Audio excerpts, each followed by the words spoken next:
నమస్తే welcome to 9+ news. Secunderabad Bansilalpet division పరిధిలోని Gandhinagar police station రూపురేఖలు పూర్తిగా మారిపోయాయి.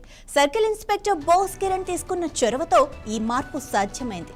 స్టేషన్ ముందు భాగంలో ఉన్న పాత వాహనాలను తొలగించి పరిసరాలను సుందరంగా తీర్చిదిద్దారు.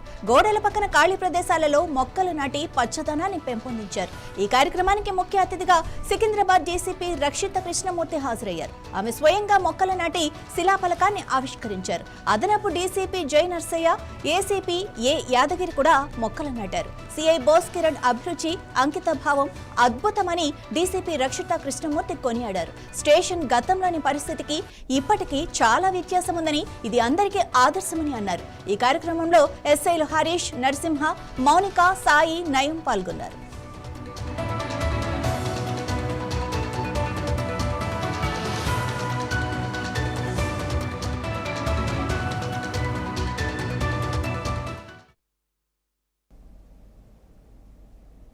రంగారెడ్డి జిల్లా అబ్దుల్లాపూర్మెట్ మండలం కోహెడ గ్రామంలో ఫ్రూట్ మార్కెట్, సబ్ రిజిస్టర్ కార్యాలయం ఏర్పాటుకు సంబంధించి రైతులు ఆందోళన కొనసాగుతోంది. తమ తాతల కాలం నుంచి సాగు చేసుకుంటున్న భూములను అన్యాయంగా స్వాధీనం చేసుకుంటున్నారని ఆరోపిస్తూ రైతులు నిరసన వ్యక్తం చేస్తున్నారు. ఈ క్రమంలో అధికారులను అడ్డుకున్న 19 మంది రైతులను ఈ రోజు తెల్లవారుజామున అరెస్టు చేసిన అబ్దుల్లాపూర్మెట్ పోలీసులు వారిని నాగోల్ పోలీస్ స్టేషన్ కు తరలించారు.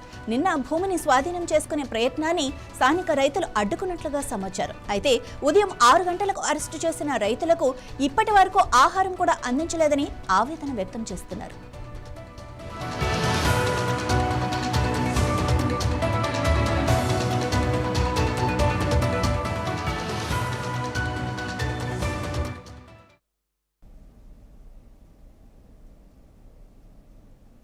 కుక్కట్పల్లి నియోజకవర్గం కైతలాపూర్లో నిర్మించిన డబుల్ బెడ్రూమ్ ఇళ్ల పంపిణీ ఏర్పాట్లను ఎమ్మెల్యే మాధవరం కృష్ణారావు అధికారులతో కలిసి పరిశీలించారు. రేపు జిల్లా ఇన్ఛార్జి మంత్రి శ్రీధర్ బాబు ముఖ్య అతిథిగా హాజరై అమృత్ నగర్ తండావాసులకు 62 డబుల్ బెడ్రూమ్ ఇళ్లను అందజేయనున్నారు. తన హయాంలోనే ఈ ఇళ్ల నిర్మాణాలు పూర్తయ్యాయని ఎమ్మెల్యే తెలిపారు. వర్షాకాలంలో తీవ్ర ఇబ్బందులు ఎదుర్కొంటున్న అమృత్ నగర్ తండా ప్రజలకు ప్రాధాన్యత ఇచ్చి ఇళ్ల కేటాయింపు చేస్తున్నట్లు వెల్లడించారు.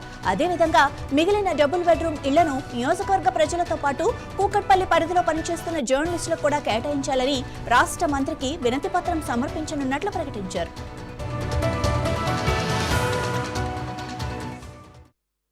లో 1,25,000 మంది డబుల్ బెడ్రూమ్లు అప్లై చేసుకున్నారు.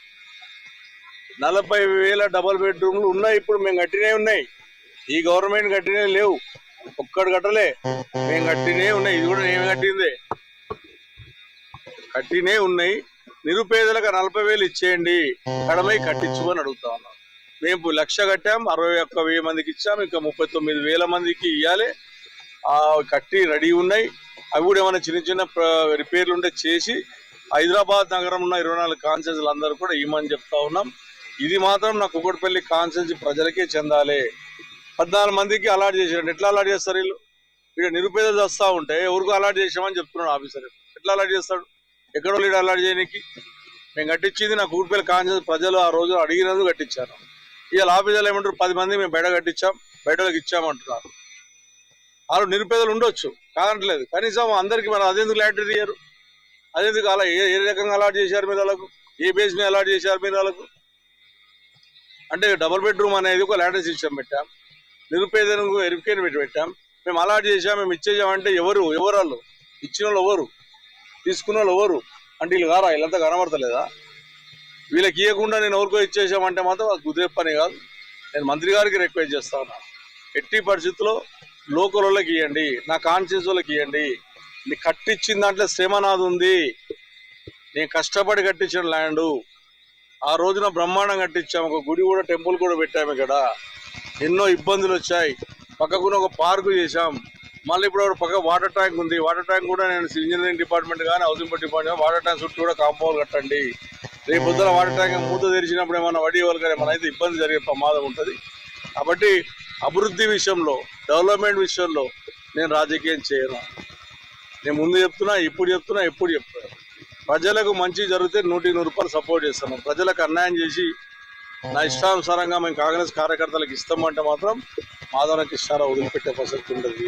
నేనేమంటున్నా, మా కుక్కట్పల్లి కాన్స్టిట్యున్సీలో 1,00,000